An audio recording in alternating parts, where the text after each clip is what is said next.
ఇవాళ విశ్వఖ్యాత నట సార్వభౌమ నటరత్న పద్మశ్రీ డాక్టర్ నందమూరి తారక రామారావు గారు తెలుగుదేశం పార్టీ వ్యవస్థాపకులు. ఆయన 101వ ఈ జయంతిని పురస్కరించుకొని మరి ఇక్కడ అందరూ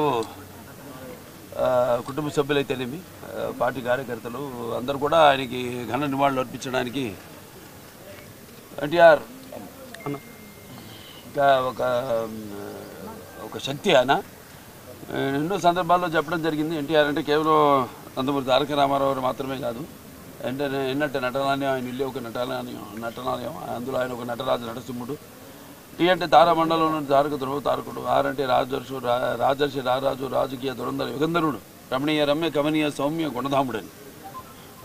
అలాగే ఆయన మొత్తం మొదటి నుంచి కూడా చూస్తే ఆయన ఈ జీవిత ప్రస్థానం ఒక మామూలు రైతు కుటుంబంలో పుట్టి, అలాగే ముందు అవకాశం వచ్చారు కూడా కాదు అని ముందు చదువుకే ప్రాధాన్యత ఇచ్చి ఆయన చదువు పూర్తి చేసుకున్నాక మరి చలనచిత్ర ప్రవేశంలోకి అడుగుపెట్టడం జరిగింది. అదే ఇక ఆయన చలనచిత్ర రంగంలో ఆయన ప్రస్థానం గురించి వేరే చెప్పనవసరం లేదు. ఎన్టీఆర్ అంటే ఒక నటనకు నిర్వచనం, ఎన్టీఆర్ అంటే ఒక నవరసాలకు ఒక అలంకారం, ఎన్టీఆర్ అంటే నటనకు ఒక విశ్వవిద్యాలయం. తర్వాత ఆయన ఈ రాజకీయ రంగ చలనచిత్ర పరిశ్రమలో మకుటలేని మహారాజుగా ఉన్నప్పుడే ఆయన ఈ చలనచిత్ర పరిశ్రమ నుంచి నిష్క్రమించి ఇటు రాజకీయ రంగ ప్రస్థానం చేయడం జరిగింది. అలాగే ఆయన ఎన్టీఆర్ అంటే ఆ తర్వాత నవశకానికి ఒక ఆరంభ మంత్రం, ఎన్టీఆర్ అంటే ఒక నవజాతికి మార్గదర్శకం, అలాగే ఎన్టీఆర్ అంటే నానా జాతులకు దైవ సమానం.